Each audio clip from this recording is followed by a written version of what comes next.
dia, queridos irmãos e queridas irmãs em Cristo Jesus. Que a graça e a paz do nosso Senhor e Salvador Jesus Cristo possa estar no coração de cada um de nós nessa manhã. Estou feliz em poder ver bastante gente aqui, gente nova, alguns irmãos que fazia algum tempo que não vinham. Para nós é um motivo de muita felicidade poder estar servindo a Jesus hoje e estar trazendo também a palavra de Deus a cada um de nós. Hoje eu vou trazer uma ministração que vai falar sobre a vida do patriarca José. Acho que todos conhecem, né? José do Egito.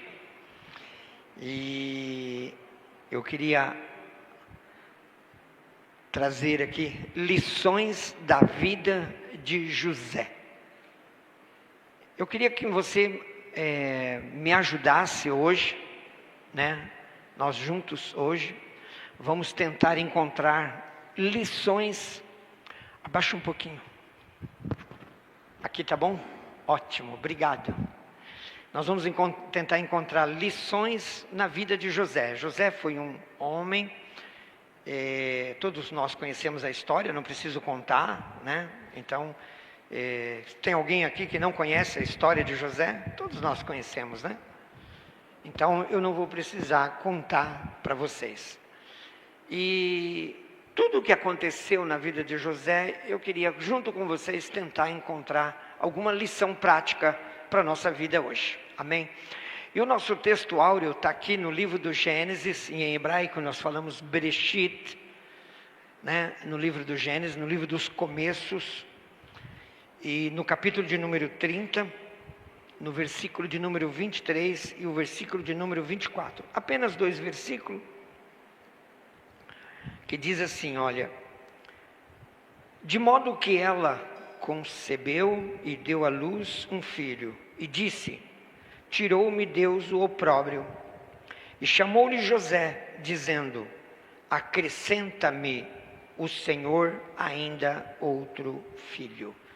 Então, quero crer que a palavra José, Yosef, em hebraico, ela vem do verbo acrescentar. Yosef é a palavra hebraica para o nome de José, e que nós conhecemos como José. Então, ela vem do verbo acrescentar. Acrescenta-me outro filho. Raquel tinha esperança de outro, e teve outro filho, né? E depois veio a falecer, que essa é a história. E o que tem de interessante na vida desse cara?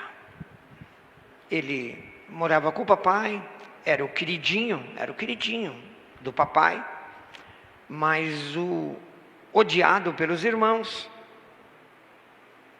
Foi vendido, foi levado para o Egito. Lá no Egito ele ficou na casa de um alto oficial egípcio, e lá ele foi caluniado, e depois foi para uma prisão. Depois foi tirado dessa prisão, porque alguém sonhou alguns sonhos e ele interpretou. Depois o próprio faraó sonhou e ele interpretou. E depois faraó o coloca como governador de toda a terra do Egito. Puxa, em resumo, essa é a vida desse patriarca.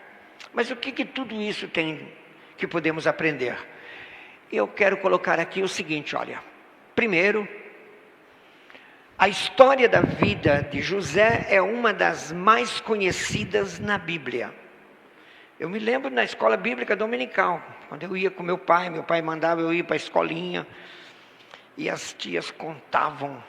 Não podia chamar de tia naquela época, eram as professorinhas contavam a história de José, e eu ficava fascinado. E ao mesmo tempo eu me identificava, porque eu sou um dos caçulas, né? Numa família de 9, eu sou um dos caçulas, e eu sempre aprontava e eu sempre apanhava, então eu me identificava com esse José. Eu era injustiçado. Mas aí porque também eu não era fácil, ainda não sou fácil hoje. Dona Angélica é uma santa. Mas o que torna tão notável não é o que aconteceu com José. Presta atenção. O que aconteceu com José acontece com tanta gente com tanta gente, quantas vezes você já não foi injustiçado?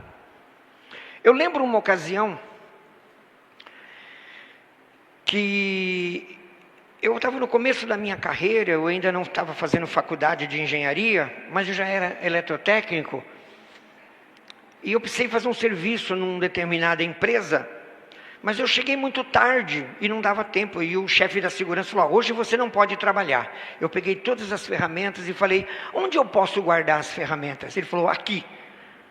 Tá bom, mandou, coloquei. Aí quando eu cheguei no outro dia para trabalhar, faltava uma furadeira. E o meu patrão disse, você roubou a furadeira. E eu não tinha argumento. E falou, eu vou te mandar embora. Eu falei, manda. Pode mandar embora, mas eu não roubei, eu tenho certeza, não roubei essa ferramenta. Mas aqui era lugar. Eu falei, mas o chefe da segurança mandou deixar aqui. Mesmo assim ele me demitiu. Não quis pagar meus direitos. Eu falei, não tem problema. Segurou minha carteira de trabalho. Depois nada que um bom advogado não resolveu o problema. Por fim, eu fui injustiçado. Quantos de nós já não fomos injustiçados, caluniados, etc. e tal? José também. Mas o que me chamou a atenção não é o que aconteceu com José.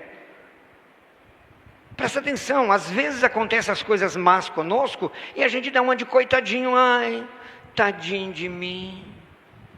Eu sou tão injustiçado. Não é isso que às vezes acontece conosco? Mas o que me chamou a atenção é como José reagiu às circunstâncias contrárias à vida dele. E é sobre isso que eu quero ver com você hoje. Como nós estamos agindo quando não acontece conforme planejamos.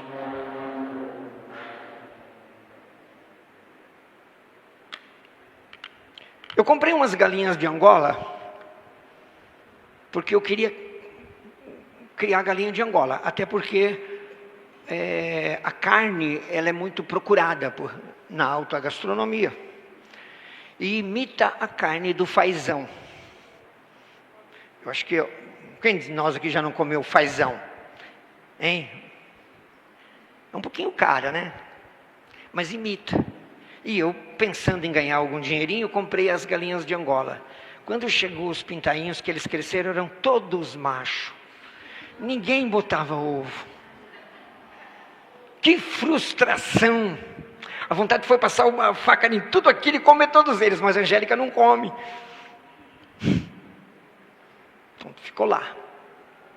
Então, qual é a reação que eu tive quando descobri que das 5 galinhas de Angola, todas eram macho? Era frustrante, né? Querer matar, querer... Mas como José reagiu a esses não que a vida nos dá? Eu quero lembrar vocês que na quarta-feira está vindo umas ministrações que a pastora Lília está trazendo aqui, que olha, pastora, Deus falou muito no meu coração, e eu tenho certeza que quarta-feira que vem, se você não veio, você perdeu, venha na quarta-feira. Está tendo umas ministrações aqui, espetacular. A senhora me perdoa, porque eu vou entrar um pouquinho na sua área hoje, tá bom? Eu não sou psicólogo, eu sou engenheiro. Quer dizer, eu era, né? Não sou mais. De José aprendemos que a vida nem sempre é justa. Nossa vida nem sempre é justa. Mas eu sou crente, servo de Jesus Cristo, venho na igreja, congrego todo domingo, dou meu dízimo, faço oração 3 vezes ao dia. Mas nem sempre a vida nossa é justa.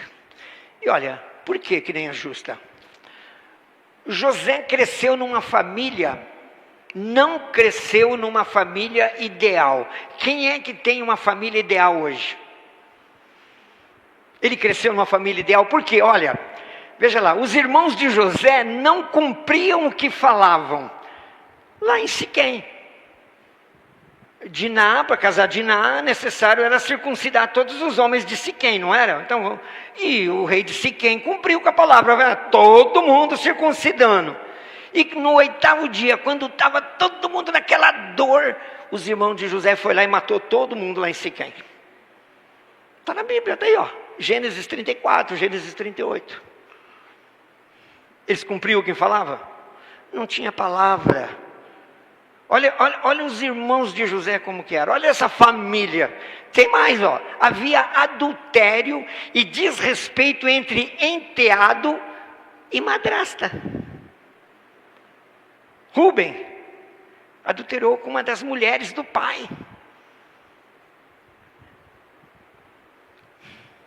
Era uma família perfeita. Seus meio-irmãos, filhos das outras esposas do próprio pai, o odiavam. Agiam de formas vergonhosas.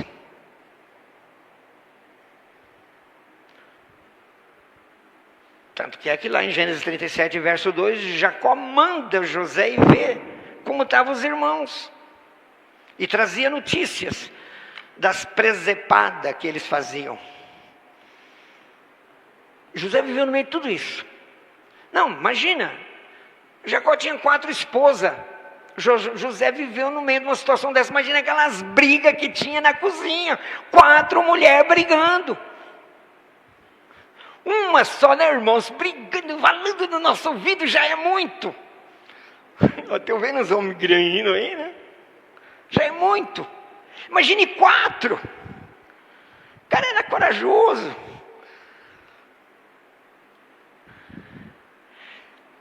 Os seus irmãos odiavam ele sem causa aparente, só porque Jacó deu a ele uma túnica de várias cores. Gênesis 37, verso 3 e 9. É motivo de odiar. Eu me lembro que quando eu era criança, a minha irmã Noemi, essa que mora lá na minha casa, a gente mora na casa dela porque ela uma mão na roda pra gente. Minhoca, se estiver vendo a gente, um beijo para você e para a mamãe. E a minha mãe, o meu pai, aliás, deu para ela uma boneca que por dentro, feita de pano, por dentro cheia de arroz em casca. E odiava aquela boneca, eu odiava mais quando ela pegava aquela boneca e fazia. Até que um dia ela vacilou. No dia que ela vacilou com a boneca, eu catei, abri um buraco, peguei a boneca, enterrei, tampei, pronto, nunca mais. Só que o arroz estava em casca, né? O que aconteceu? Nasceu o arroz na silhueta da boneca. E o meu pai, quando viu aquilo, falou assim: eu vi a tua fotografia aí. Eu odiava a boneca da minha irmã. Não a minha irmã, mas os irmãos dele odiavam ele, só porque ganhou um presente. Talvez eu tinha ciumado, né? Fiquei com raiva da boneca porque estava com ciúme. Porque ela ganhou uma boneca, eu não. Então, todos nós nascemos. Quem já não morou numa família, quem já não viveu, por mais certinho que todos eles são, sempre há um desajuste. Sempre ou não sempre? José foi maltratado quase o tempo todo. Quando José chegou lá em Dotã, irmãos, o que é que tinha em Dotã que os irmãos de Jacó, os filhos de Jacó, irmãos de José, foram fazer lá? Dotã era um centro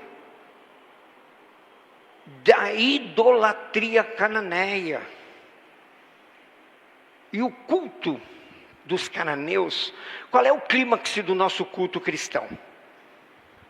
Não é aqui esse momento, a ministração da palavra, que nós entendemos Deus está falando ao nosso coração? Não é esse o nosso clímax do nosso culto? E qual era o clímax do culto cananeu? E aí você entende porque Deus mandou matar todos os cananeus. Mata todos, põe fogo, só fica com aquilo que o fogo não consumir. Não era essa a lei? A ordem que Deus deu a Josué? O culto cananeu, o clímax, era uma orgia, libertinagem. E os irmãos de José foram para onde? Para Dotã. O que eles foram fazer lá, gente? Só deixa a sua cabecinha pensar. Foram para a casa das primas. E quando José chega, o olhar da minha mulher já me condenou. Eu já fui colocado na fogueira santa. E quando José chega, os irmãos deles devem ter entrado em pânico. Ele agora vai contar para o pai que nós estamos usando os cabritinhos dele para poder deitar com as... Em hebraico chamava as Kadesh, traduzido como prostitutas culturais. Eram as sacerdotisas do templo. Você precisava levar uma oferta. E José viu aquela cena.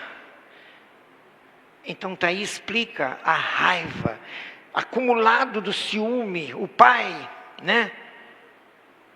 Era também um cara que amava mais um filho do que o outro. Ele também não era lá santinho toda a vida. Ele tinha lá as preferências de filhos. José viveu no meio de tudo isso, tudo isso.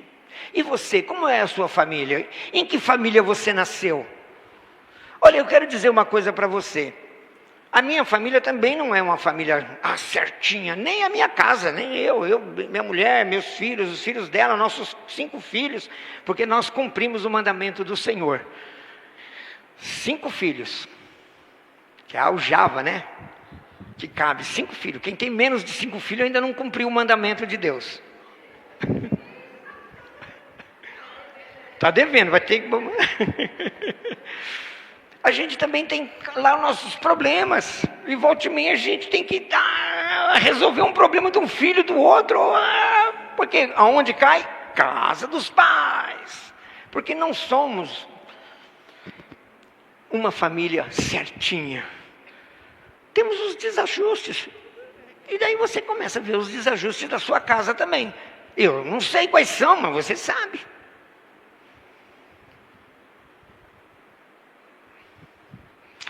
De José aprendemos que podemos fazer a coisa certa, não importa as circunstâncias. Eu tenho uma experiência com a minha mulher lá em casa. Logo quando nós compramos aquele pedacinho de terra que a gente mora, a gente, né, vamos criar galinha, galinha de caipira. Fomos lá, compramos umas pintinhos, caipira, e compramos uns patinhos também. Só que algumas galinhas morreram, sobrou só uma galinha, só uma pintainha. E os patinhos mais resistentes ficaram todos. E eu coloquei eles eu providenciei um ambiente onde simulasse a temperatura da mãe, para que eles se sentissem confortáveis. E a pintainha, cresceu junto com os patinhos. E quando foi o dia de soltá-los, né, já estavam grandes, vamos soltar no terreiro, no quintal, para ver uma coisa bonita, a gente quer ver. Para nossa surpresa, todos os hábitos dos patinhos, aquela galinha tinha. Até o hábito que quando eles entram na água, que eles saem, eles ficam limpando a pena. Até a pena ela limpava, como um pato. Em vez dela dormir apoleirada como as demais galinhas, eles arrumavam um cantinho, ela ia lá e dormia ali. Era circunstância, ela se moldou à circunstância. E frequentemente nós somos frutos da circunstância e do meio ambiente que vivemos. Nós somos fruto. Mas para José foi diferente. E olha só. José não deixou que as circunstâncias ditassem as suas ações. É melhor, se você quiser acompanhar, eu não vou ler porque senão vai tomar tempo. Mas está aí os textos se você quiser acompanhar e anotar para poder ver em casa. José não permitiu que as circunstâncias ditassem as suas ações. E nós? Quantas vezes nós agimos por impulso, por causa da circunstância que a gente está?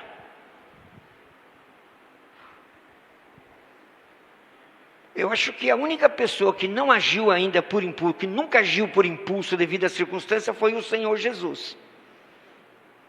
Mas eu tenho lá um registro que ele catou um chicote e deu um couro no lombo de muita gente. Então até ele também agiu. Foi necessário. Não estou aqui para julgá-lo, mas foi necessário. Mas quantas vezes a gente não age uma fechada no trânsito? Eu lembro uma vez que eu estava subindo ali a Paulista, eu ia entrar na Paulista, quando na subidinha assim, a mulher pegou, saiu da garagem, qual a minha reação? Pá! Buzina. Ela pegou e mostrou aquele dedinho para ela, sabe? Sabe aquele dedinho bonitinho que ela mostrou para mim assim? Eu falei, tudo bem. Aí parou o farol, ela parou, eu parei do lado dela, eu abri a janela e fiz assim para ela. Essa mulher ficou com tanto medo que ela avançou o farol ali na Paulista, entrou que nem uma louca, quase provocou um acidente. Só devido a uma reação minha. Eu agi conforme a circunstância, ela agiu pior ainda. Quantas vezes a gente não faz isso? O marido fala uma coisa, a mulher não entendeu direito, com problema de comunicação, e reage com grosseria. Ou vice-versa. Quantas vezes filho com pai, empregado com patrão, colega de trabalho, a gente não age assim?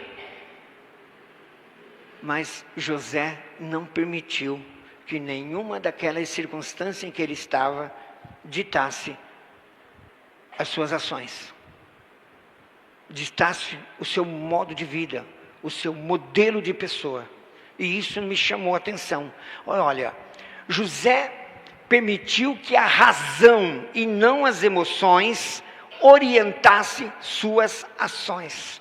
Ele agiu com razão. E um dos fatos foi o seguinte: lá estava ele na casa de Potifar. A mulher do Potifar devia ser uma bonitona daquelas sem tamanho. Tinha dinheiro, podia se cuidar, frequentar as melhores academias, as melhores manicure, as melhores cabeleireiras, os melhores cremes, devia importar lama do Egito, do Mar Morto, para poder cuidar da sua beleza. E a Bíblia diz que ela pôs os olhos em cima de José e falou: deita comigo. O que José respondeu?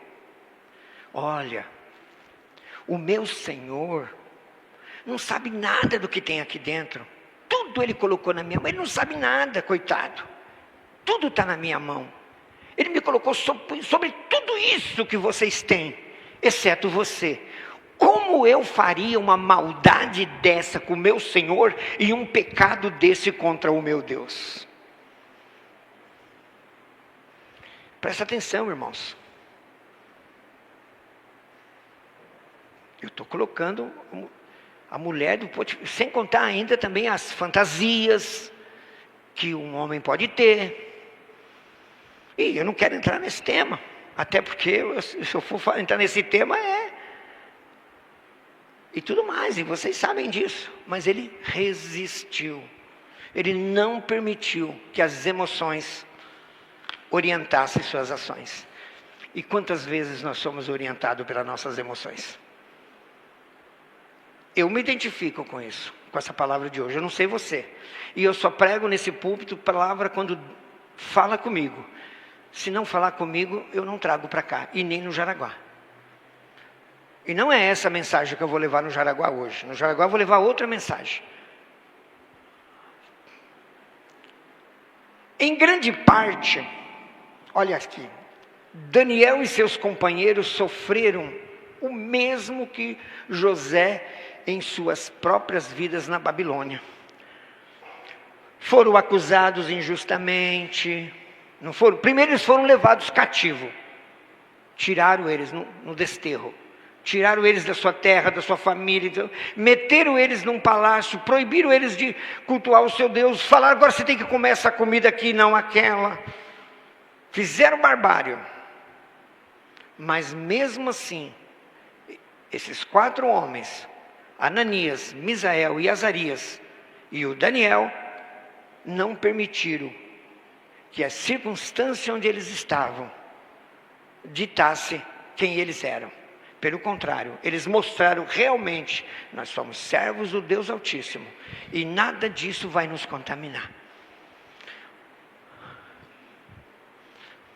De José aprendemos que devemos lembrar de algumas coisas e esquecer outras.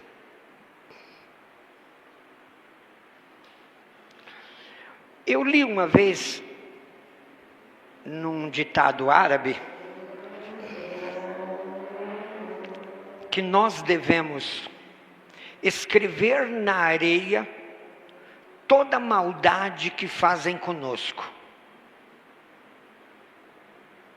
e na pedra toda a bondade que fazem conosco. Por que na areia? Porque na primeira tempestade de vento, aquilo é apagado.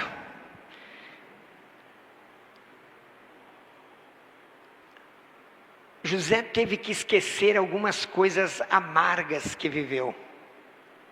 Gênesis 41, verso 51. Eu quero ler para você esse texto. Gênesis 41,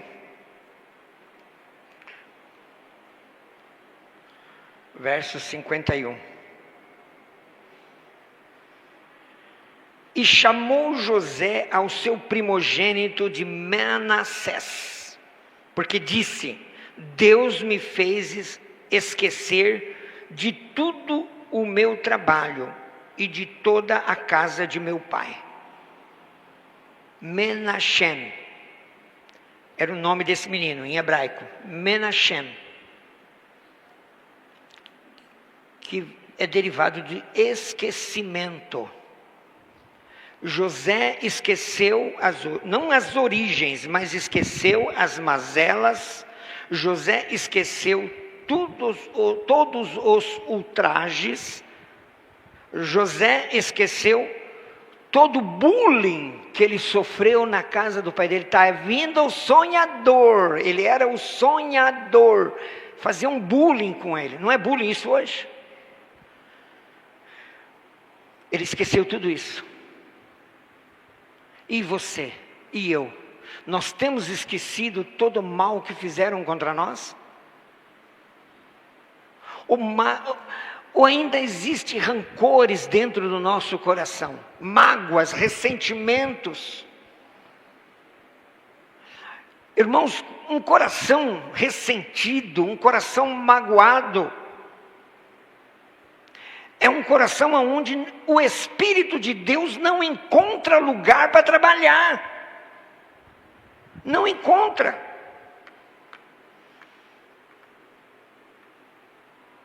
E se quisermos que o Espírito de Deus faça alguma coisa em nós, a primeira coisa que precisamos fazer é esquecer, é fazer um menachem nas nossas vidas.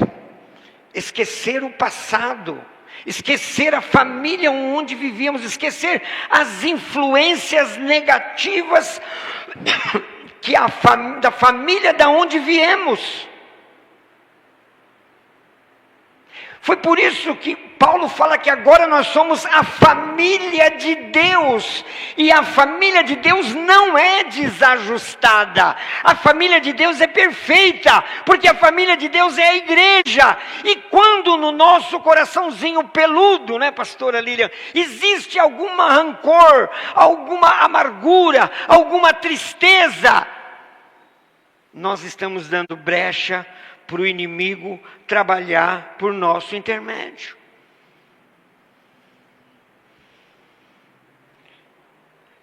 E quando José dá um nome do primogênito dele, ele declarou isso: nada do que meus irmãos fizeram agora influencia a minha vida. As brigas que eu via minha mãe e minhas tias, as mulheres de meu pai brigando, minhas madrastas, né? Tias não, madrastas, brigando por causa de besteira, porque o tabule não ficou direito, porque o hummus não foi pisado direito, porque o babaganuche não queimou a berinjela direito, e aquelas brigas todas. e que possivelmente influenciou a vida dos seus irmãos, José não permitiu que nada disso influenciasse. Talvez a cena de quando o seu irmão Rubens adulterou com a sua própria madrasta, que aquilo deve ter espalhado que nem fogo em Pragana no acampamento de Jacó, e José ficou sabendo disso, não permitiu também que essas mazelas influenciassem as suas decisões. E às vezes, irmãos, nós guardamos no nosso coração ressentimentos dos nossos pais, dos nossos irmãos, como eu disse para vocês. Aqui a Comunhão Cristã, eu tive o prazer de, quando eu publiquei o meu livro, eu fazer o lançamento aqui na Comunhão Cristã. A pastora Lília Rio, lembra? Mas eu tinha uma mágoa no meu coração da professora que me alfabetizou. Vocês não sabem, mas eu tenho um problema de daltonismo. E algumas cores eu não enxergo. Se não enxergo, não existe. Concorda? É que com a vida me fez eu me adaptar à situação. E ela escrevia na lousa com giz justamente na cor que eu não via. E como que eu ia copiar? Sendo que eu não via o que estava escrito. E aí eu era o burro, o tapado. Me botava atrás da porta. Ela tinha uma palmatória desse tamanho que fazia mais barulho do que dor. E ela batia na minha mão. Plá, plá, plá. E os colegas da sala de aula me debochavam de mim. Quando a minha mãe ia, e ela falava que eu era burro, que eu ia puxar carroça, que eu não ia fazer nada, que eu não ia ser nada na vida. E a minha mãe pegava, coitada, sem instrução, o caderno que era brochura, fazia um canudo e batia em mim com aquele E aquela mágoa carreguei anos e anos e anos no meu coração. Mas aquilo me serviu para uma coisa. Eu vou provar para essa mulher que eu não vou ser burro, que eu não sou burro. Quando eu publiquei, que eu fiz o lançamento aqui no livro, peguei um exemplar, peguei a minha gordinha. 680 quilômetros dirigi, cheguei na casa da professora. Ainda a mesma casa, a mesma professorinha. E dei o meu livro de presente, porque na dedicatória do livro eu dedico aquele livro a ela. Ela não sabe porque eu fiz aquilo, mas eu sabia porque estava fazendo aquilo. Porque eu fui mais um aluno que passou na mão dela. Mas ela foi a única professora que me alfabetizou. E aquilo para mim foi assim uma limpeza. Quando eu voltei outro homem, transformado. Se estou contando isso hoje é para experiência. Nós precisamos fazer a mesma coisa com os nossos pais. Quantas vezes nossos pais não agiram com injustiça conosco? Uma vez eu vi uma pessoa falando assim para mim: o seu pai é chato. Viu, jovens? O seu pai é chato, é um cara chato mesmo, daqueles de galocha. Tudo ele implica. Mas até o dia que você vira pai. No dia que você vira pai, o chato vira você e ele vai ser seu herói.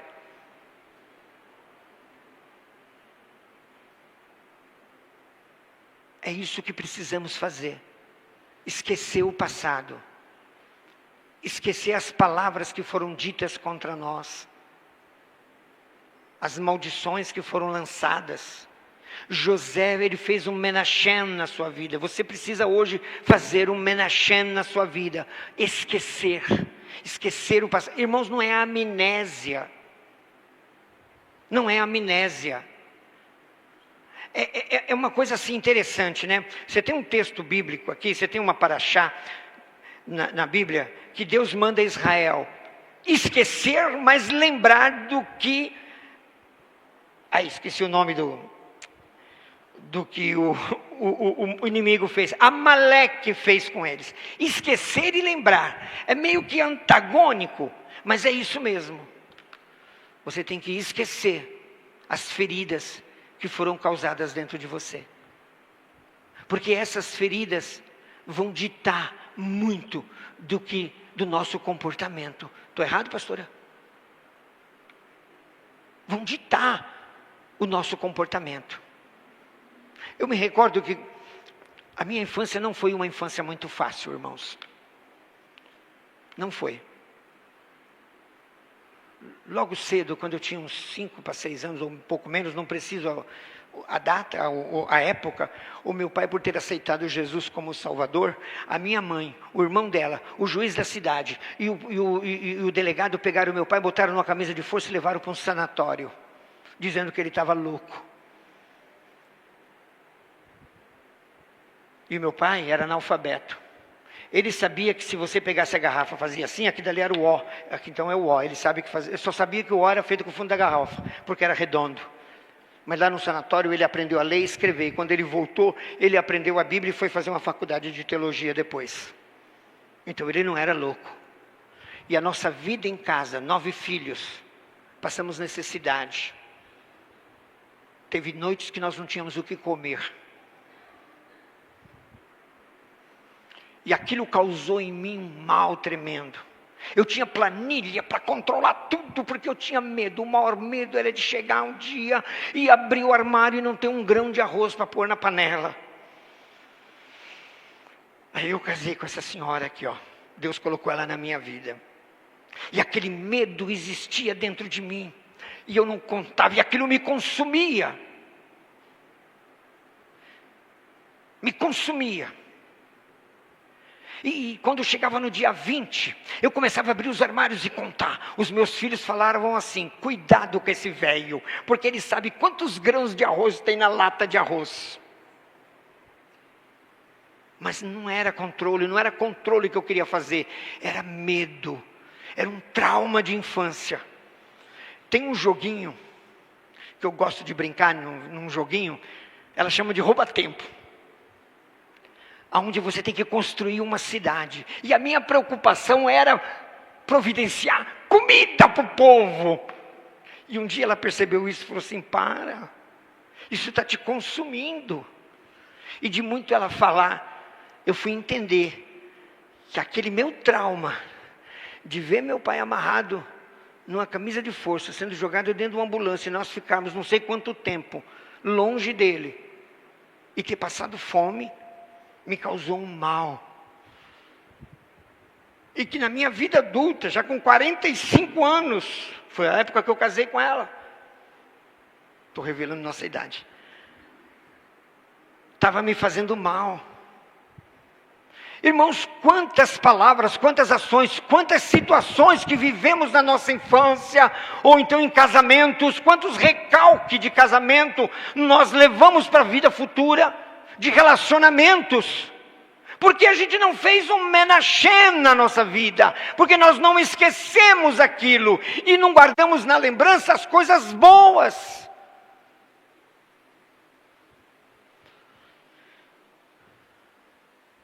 José nunca esqueceu do Deus de seus pais. Olha uma coisa legal aí. Aonde ele esteve, ele tinha convicção do Deus dos seus pais. E nós, irmãos? Será que nós abandonamos o nosso Deus na primeira tribulação? Quantas vezes nós, na primeira tribulação, a gente esquece do nosso Deus e vai lutar com as nossas próprias forças para solucionar o nosso problema. Nós esquecemos que nós temos um Deus que a todo instante está querendo resolver o nosso problema. Basta nós colocarmos na mão dele. Não estou falando para você orar e cruzar os braços. Não estou falando isso. Mas às vezes nós queremos tomar a rédea das nossas vidas. Tem aquela música que diz assim: mas às vezes sou levado pela vontade de crescer, né? Torno-me independente. Esqueci o resto. E deixo de crer. É isso. A situação vem, acontece. Vou botar água aqui no radiador um pouquinho.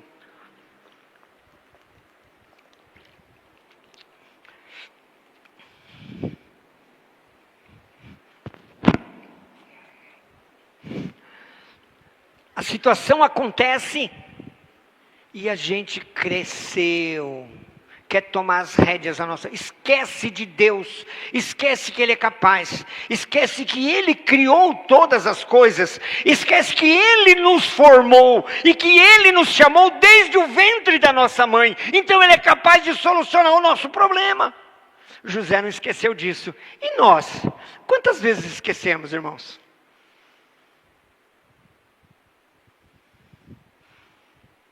Estou terminando, viu, gente? Deus nunca se esqueceu de José. Olha, eu vou ler 2 versos aí para vocês. Um está em Gênesis 39, depois, até o verso 6. Gênesis 39, 1 a 6.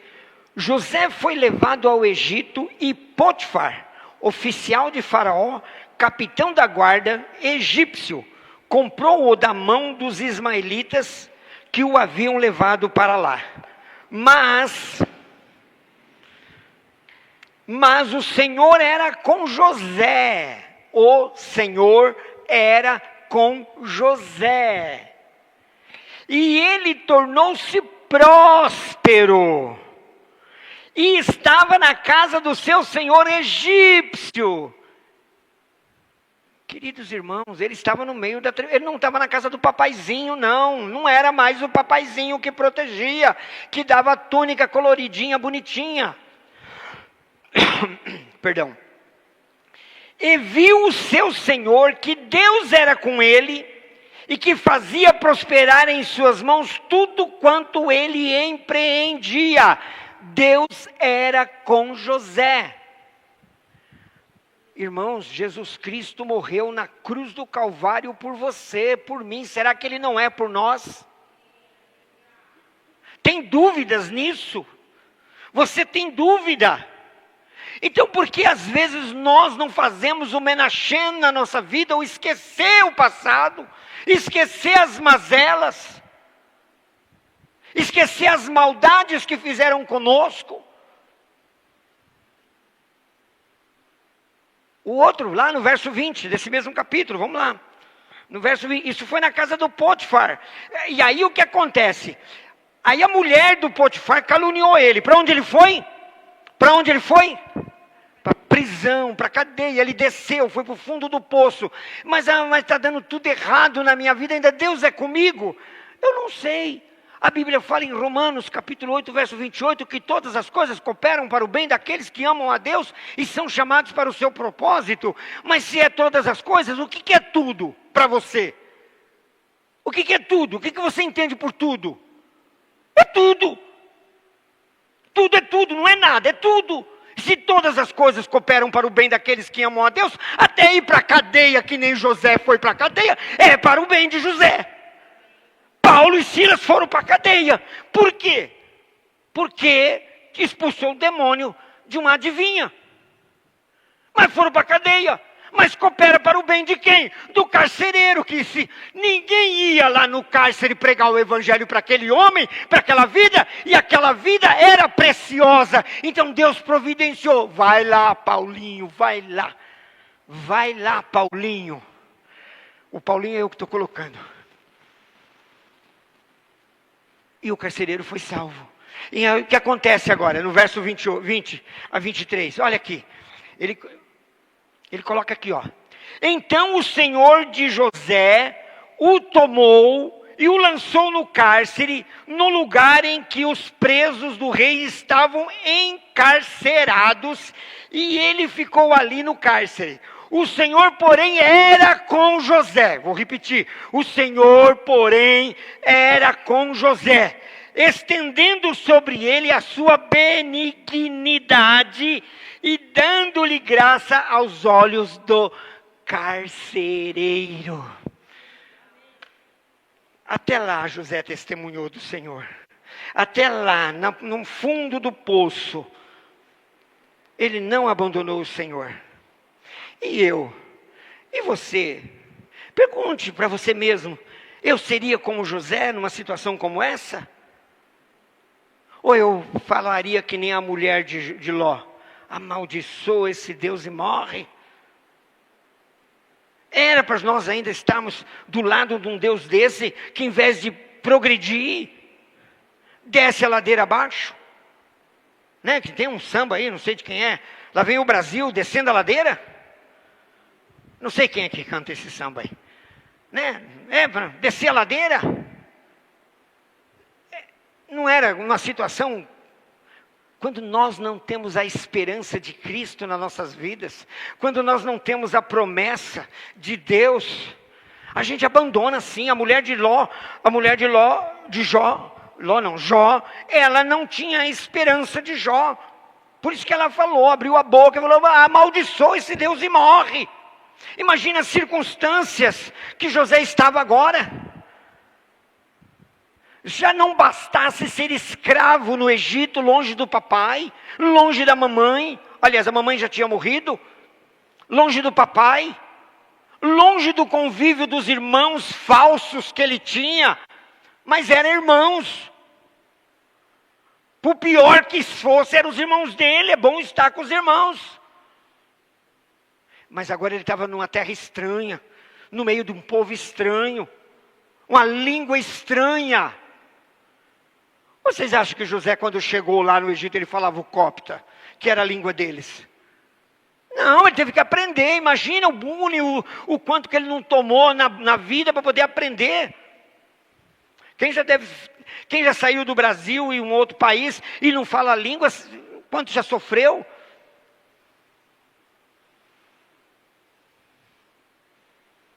Daí eu tiro os imigrantes que chegaram aqui no Brasil, fugidos da guerra, fugidos da Inquisição, fugidos de várias coisas. Imagina José. Agora ele estava no fundo do poço. Você ainda não chegou no fundo do poço, meu irmão? Você não chegou no fundo do poço, minha irmã? Então não deixe que a circunstância que você está vivendo vá ditar o teu futuro, vá ditar a tua vida, vá ditar o teu comportamento.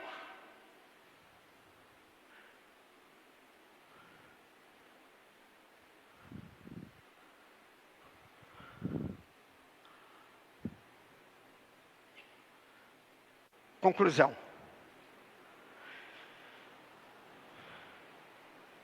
Esse sermão eu fiz na madrugada. Nessa madrugada. Eu levantei 4 horas da manhã.